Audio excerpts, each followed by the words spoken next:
வணக்கம்,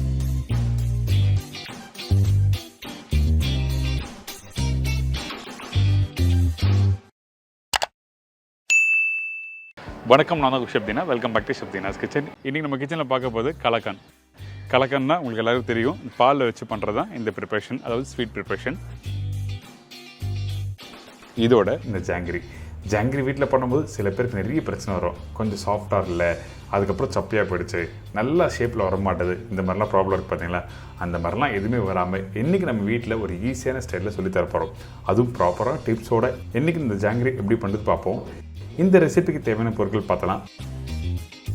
full fat milk 2 litre, சர்க்கரை 200 gram, plain palkova 100 gram, அதாவது சர்க்கரை இல்லாத பால்கோவா, நெய் 2 டேபிள் ஸ்பூன், வினிகர் 2லேருந்து 3 டேபிள் ஸ்பூன், பிஸ்தா கார்னிஷுக்கு தேவையான அளவு.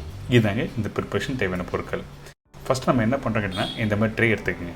இந்த ட்ரேயில் நம்ம லைட்டாக கொஞ்சம் கீ அப்ளை பண்ணியிருக்கிறோம். எதுக்காக கேட்டிங்கன்னா, ப்ரிப்ரேஷன் முடித்த பிறகு உடனே ட்ரான்ஸ்ஃபர் பண்ணணும். அதனால் வெல் அட்வான்ஸாக இந்த மாதிரி ரெடியாக இருக்கணும் ட்ரே. இதுக்கு பிறகு வினிகர். இந்த பவுலில் வினிகர் இருக்குல்ல, இந்த வினிகரில் கொஞ்சம் தண்ணி ஆட் பண்ணுறோம். எதுக்காகன்னா, இந்த வினிகர் டேரெக்டாக நம்ம ஆட் பண்ணும்போது அந்த புளிப்புத்தன்மை அதிகமாகும். அதாவது இந்த பாலில் மிக்ஸ் பண்ணும்போது அந்த புளிப்புத்தன்மை அதிகமானாலும் டேஸ்ட்டு மாறும். அதனால் அந்த வினிகரோட புளிப்புத்தன்மை கம்மி ஆகிறதுக்காக கொஞ்சமாக தண்ணியை ஆட் பண்ணி மிக்ஸ் பண்ணி எடுத்து வச்சிடறோம். இப்போது ப்ரிப்ரேஷன் எப்படி பண்ணுறது பார்க்க போகலாம். ஃபஸ்ட்டு நம்ம என்ன பண்ணுறோம், கொஞ்சம் அகலமான கடாய் எடுத்துக்கோங்க. ஸ்டீல் கடாய்னா ரொம்ப நல்லாயிருக்கும் இந்த மாதிரி ப்ரிப்ரேஷன் பண்ணுறதுக்கு. அப்படி இல்லை, எங்கள் வீட்டில் நான்ஸ்டிக் கடாய் இருக்குது, கொஞ்சம் பெருசாக இருக்குன்னா யூஸ் பண்ணலாமா கேட்டால் கண்டிப்பாக யூஸ் பண்ணலாம். இதே இரும்பு கடாய் யூஸ் பண்ணலாமா கேட்டால் கண்டிப்பாக யூஸ் பண்ணக்கூடாது. ஏன் கேட்டால் அந்த கலர் கரெக்டாக கொடுக்காது. அதனால் இந்த கடாயில் ஃபுல் ஃபேட் மில்க் யூஸ் பண்ணியிருக்கேன்.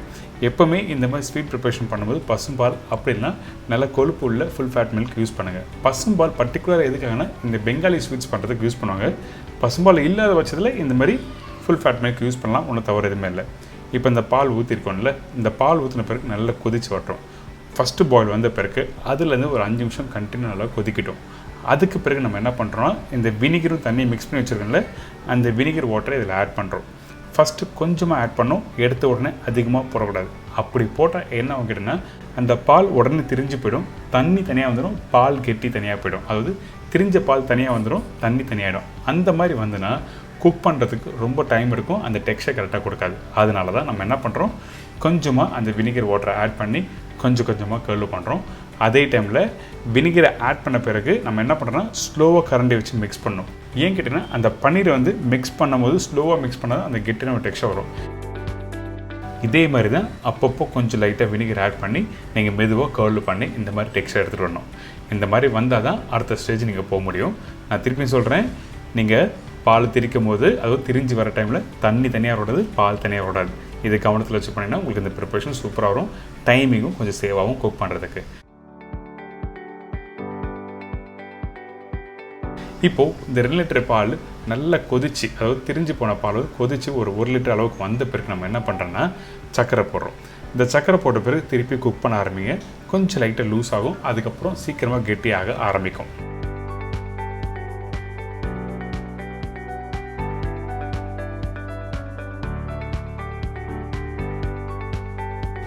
இப்போ ஆல்மோஸ்ட் ரெடி ஆகிடுச்சு. இன்னொரு 10% குக் பண்ணினா உங்களுக்கு வந்து இந்த ப்ரிப்ரேஷன் 2ஆக பிரிக்கலாம். அதாவது பால்கோவா மாதிரி கெட்டியாகும். அந்த பால்கோவா மாதிரி சூடு ஆறின பிறகு திருப்பி நல்லா கையில் மாலிஷ் பண்ணிவிட்டு நீங்கள் ப்ரிப்ரேஷன் கம்ப்ளீட் பண்ணினா அது பால்கோவா. ஆனால் நம்ம அப்படி பண்ண போதில் இந்த இடத்துல இந்த பிளெயின் பால்கோவா கொஞ்சம் ஆட் பண்ணுறோம்.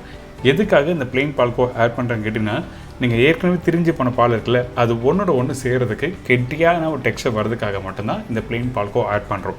நீங்கள் எப்போவுமே இந்த மாதிரி ப்ரிப்ரேஷன் பண்ணுறதுக்கு பால்கோவா எங்கே கிடைக்கும் கேட்டிங்கன்னா, ஸ்வீட் கடையில் கிடைக்கும். ஆனால் பிளெயின் பால்கோவா நியர்பை ஏரியா உங்கள் ஸ்வீட் ஷாப்பில் போய் கேட்டிங்கன்னா அவங்க சொல்லுவாங்க, இந்த இடத்துல போனால் சக்கரை போடாத பால்கோவா கிடைக்கும், அந்த இடத்துல போய் நீங்கள் வாங்கிக்கலாம் சொன்னீங்கன்னா யூஸ் பண்ணலாம். அப்படி கிடைக்கலையா, ஒன்றும் கவலைப்பட வேண்டியதில்லை. நீங்கள் வாங்குகிற ஸ்வீட் கடையிலே ஸ்வீட் உள்ள பால்கோவா வாங்கிக்கோங்க. அந்த டைமில் நம்ம சக்கரை போட்டிருக்கோம் பார்த்தீங்களா, அந்த சக்கரோட அளவு கம்மியாகணும், அவ்வளோதான், வேறு எதுவுமே இல்லை. இப்போ ஆல்மோஸ்ட் ரெடி ஆகிடுச்சு. ஃபைனலாக நெய் கொஞ்சம் லைட்டாக போட்டு மிக்ஸ் பண்ணிவிட்டு நம்ம ஏற்கனவே ரெடி பண்ணி வச்சுருக்க ட்ரேயில் இந்த கலாக்கான அப்படியே மாற்றுறோம்.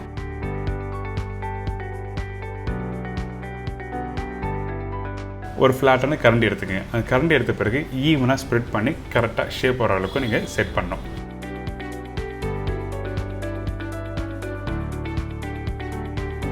இந்த மாதிரி செட் பண்ண டைமில் கார்னிஷ்காக கொஞ்சம் லைட்டாக பிஸ்தா மேலே போடுங்க. இந்த மாதிரி செட் பண்ணி முடித்த பிறகு குறைஞ்சபட்சம் 1லேருந்து 2 மணி நேரம் கரெக்டாக செட் ஆகிறதுக்கு டைம் எடுக்கும்.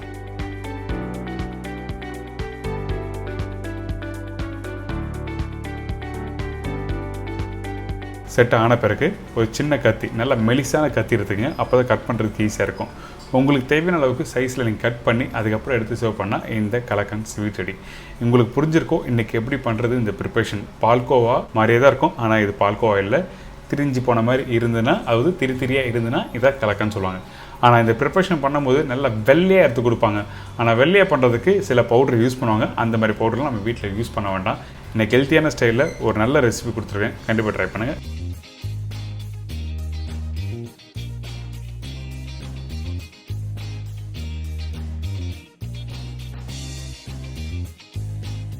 இதுக்கப்புறம் இந்த ஜாங்கிரி.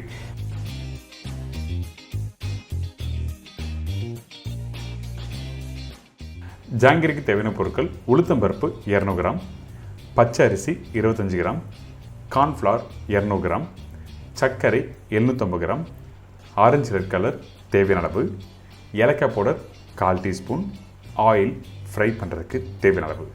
இதாங்க இந்த ப்ரிப்பரேஷன் தேவையான பொருட்கள். இந்த ஜாங்கிரி ரெடி பண்ணுறதுக்கு ஃபஸ்ட்டு நம்ம என்ன பண்ணுறோன்னா சுகர் சிரப் ரெடி பண்ணோம். எதுக்காக எடுத்த உடனே சக்கரை பாவு ரெடி பண்ணுற கேட்டிங்கன்னா, நீங்கள் ஜாங்கிரி அந்த ஆயிலை ஃப்ரை பண்ணி எடுத்த உடனே சுகர் சிரப்பில் போடணும். இதில் கரெக்டாக 1 டம்ளர் தண்ணி, அதாவது பெரிய கிளாஸ் அளவுக்கு ஒரு 350 ml தண்ணி ஊற்றுறதில்ல. வேணால் கொஞ்சம் முன்ன பின்ன அப்படி ஊற்றிக்கலாம். ஊற்றின பிறகு நல்லா மிக்ஸ் பண்ணுங்கள். அதே டைமில் கொஞ்சமாக பால் ஊற்றிருக்கேன். இந்த பால் எதுக்காக? அந்த சர்க்கரையில் இருக்க அழுக்கு எல்லாத்தையும் க்ளீன் பண்ணுறதுக்கு. நான் எல்லா வீடியோவும் சொல்லிட்டு வரேன். எதுக்காகனா சில பேர் பார்க்காம இருந்திருப்பாங்க. அதனால தான் எல்லா வீடியோவும் கிளியரான ஒரு இன்ஃபர்மேஷன் போகணும்னு சொல்லிட்டு தான் சொல்லி கொடுத்துட்டு வரோம்.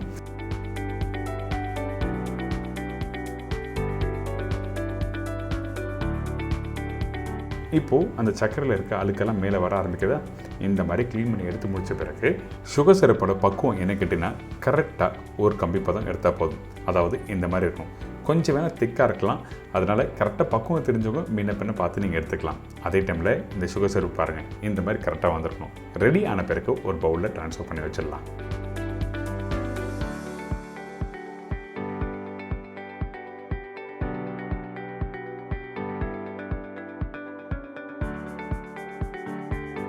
இதுக்கு பிறகு இந்த உளுத்தம்பருப்பு பச்சரிசி ஒன்றா ஊற வைக்க போகிறோம். ஊற வைக்கிற பக்குவம் என்ன கேட்டிங்கன்னா, ஒரு அதிகபட்சம் 1 மணி நேரத்துலேருந்து 1.5 மணி நேரம் ஊற வச்சா போதும். ரொம்ப நேரம் ஊற வைக்கக்கூடாது. நீங்கள் பெரிய பெரிய ஸ்வீட் கடைலாம் பார்த்தீங்கன்னா 20 நிமிஷம் 25 நிமிஷம் ஊற வச்சு அரைச்சிடுவாங்க. பேசிக்காக எதுக்காக அந்த டைமிங் நான் சொல்கிறேன் கேட்டிங்கன்னா, ரொம்ப நேரம் ஊறினாலும் அரைக்கிற பக்குவம் கரெக்டாக வராது. அதே டைமில் அரைச்ச உடனே புளிக்க ஆரம்பிச்சிடும். அந்த மாதிரி வரவே கூடாது. அதுக்காக தான் கரெக்டாக 1 மணி நேரம் ஊற வச்சு எடுத்துருங்க. இதுக்கு பிறகு இதை அரைக்க போகிறோம். இதை அரைக்கிற பக்குவம் என்னன்னா, வடமாவு அரைப்பீங்களே, வடமாவு கெட்டியாக இருப்பீங்க, அதில் கொஞ்சம் லூஸாக இருந்தால் ஒன்று தவறதில்லை. அதுக்காக ரொம்ப லூஸாக இருந்தாலும் உங்களுக்கு கரெக்டாக வராது. அதனால் தேவையான தண்ணி ஊற்றி நல்ல ஃபைன் பேஸ்ட்டாக அரைச்சிடணும். அப்படி குறைன்னு இருந்தால் என்ன பண்ணால், ஜாங்கிரி துணியில் போட்டு புளியும் போது உங்களுக்கு கரெக்டான ஷேப் வராது, அங்கங்கே உடைய ஆரம்பிக்கும். அதுக்காக தான் இந்த மாதிரி ஃபைன் பேஸ்ட்டாக அரைக்கணும்னு சொல்கிறேன். இப்போ ஒரு ஸ்பூன் எடுத்து காமிக்கிற பாருங்கள். இந்த மாதிரி டெக்ஸ்டரில் கரெக்டாக வந்துருக்கணும். வடமாவு இன்னும் கொஞ்சம் திக்காக இருக்கும். அதுக்கு அடுத்த ஸ்டேஜில் உங்களுக்கு சொல்லியிருக்கேன். இது ஒரு டிஃப்ரெண்ட்டான மெத்தட், வீட்டில் யார் வேணாலும் பண்ண முடியும். அதனால தான் இன்னொரு மெத்தட் உங்களுக்கு சொல்லி கொடுத்துட்டு வரேன். இதுக்கப்புறம் நல்ல ஒரு அகலமான ஒரு ட்ரே எடுத்துக்கங்க. ட்ரே அப்படின்னா இந்த மாதிரி பேக்ஷன் எடுத்துக்கலாம். அரைச்சி வச்சுருக்க மாவை அப்படியே இதில் ஊற்றுறோம். ஊற்றின பிறகு நம்ம என்ன பண்ணுறோன்னா, கார்ன்ஃப்ளவர் மிக்ஸ் பண்ணுறதுக்கு ரொம்ப ஈஸியாக இருக்கும். அதுக்காக மட்டும்தான் இந்த மாதிரி ட்ரே யூஸ் பண்ண சொல்கிறேன். அரைச்சி வச்சுருக்க இந்த மாவில் கார்ன்ஃப்ளவர், அதுக்கப்புறம் ஆரஞ்சு ரெட் கலர் யூஸ் பண்ணியிருக்கேன். இந்த கலர் யூஸ் பண்ணும்போது ஃபுட்டுக்காக யூஸ் பண்ணுற கலர் கேட்டு நீங்கள் கடையில் வாங்கினீங்கன்னா நல்லாயிருக்கும். இதுக்கப்புறம் இந்த 3த்தையும் நல்லா மிக்ஸ் பண்ணுறோம். மிக்ஸ் பண்ணும்போது ஒரே சைடில் நீங்கள் மிக்ஸ் பண்ணணும்.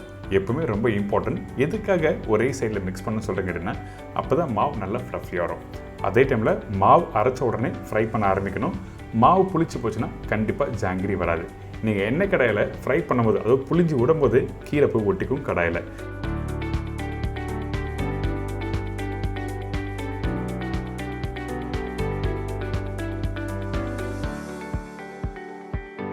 இதுக்கு பிறகு நம்ம என்ன பண்ணுறோம் கேட்டிங்கன்னா, இந்த மாதிரி ஒரு ஜாங்கிரி கிளாத் எடுத்துக்கங்க. இந்த துணி எங்கே கிடைக்கும் கேட்டிங்கன்னா, நம்ம வீட்டு பக்கத்தில் டைலர் ஷாப்பில் கொடுத்தனா கண்டிப்பாக பண்ணி தருவாங்க. அப்படி இல்லை ஆன்லைனில் கிடைக்கும். இதோட லிங்க்கும் நான் கீழே கொடுத்துருக்கேன், நீங்கள் ட்ரை பண்ணி பார்க்கலாம். இப்போ பார்த்தீங்கன்னா, இந்த துணியில் மாவு எடுத்து விட்டால் இந்த மாதிரி டெக்ஸ்டரில் கரெக்டாக இருக்கணும். உங்கள் வீட்டில் பண்ணி பாருங்கள், கரெக்டான பக்குவம் வரும். இதுக்கு பிறகு ஒரு சின்ன சாம்பிள். நீங்கள் வீட்டில் ஆயில் கடலை ஃப்ரை பண்ணுறதுக்கு முன்னாடி உங்களோட உள்ளங்கை இருக்குல்ல, அந்த உள்ளங்கையில் ஃபஸ்ட்டு 3 ரவுண்டு, அதுக்கு பிறகு ரிவர்ஸில் அப்படியே ரவுண்டாக போட்டு வரணும். போட்டு வந்தீங்கன்னா இந்த மாதிரி கரெக்டாக இருக்கும். கையில் பாருங்கள் எப்படி சூப்பராக வந்துருக்குல்ல. என்னடா ஒட்டி இருக்குது அப்படின்னு நினைக்க வேண்டாம். ஆயிலில் போட்டிங்கன்னா தனித்தனியாக உதிரியாக அழகாக ரவுண்டாக வந்துடும். கையில் போடும்போது அப்படியே அந்த மாவு கரைஞ்சி தான் வரும். அதுக்காக தான் உங்களுக்கு காமிக்கணும்னு தெளிவாகவும் சொல்லியிருக்கேன்.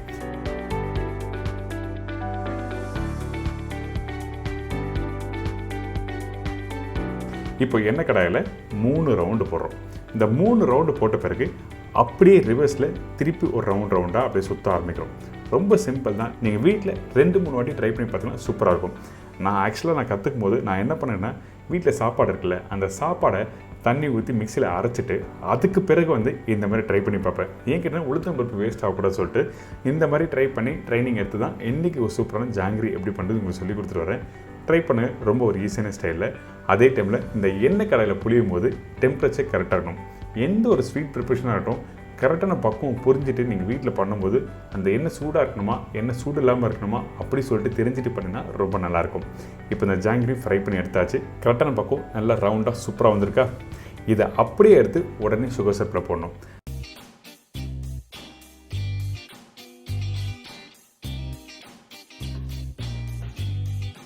நீங்கள் ஃப்ரை பண்ணி முடித்த பிறகு ஒரு 10 நிமிஷம் ஒரு 5 நிமிஷம் கழிச்சுட்டு சுகர் சிரப்பில் போட்டிங்கன்னா அந்த சுகர் சிரப்பு கரெக்டாக அந்த ஜாங்கிரியில் இறங்காது. அதனால தான் நம்ம என்ன பண்ணுறோன்னா, ஃப்ரை பண்ண உடனே இந்த சுகர் சிரப்பில் போட்டுக்கணும். அதுக்காக தான் எடுத்த உடனே சுகர் சிரப் ரெடி பண்ணியிருக்கோம்.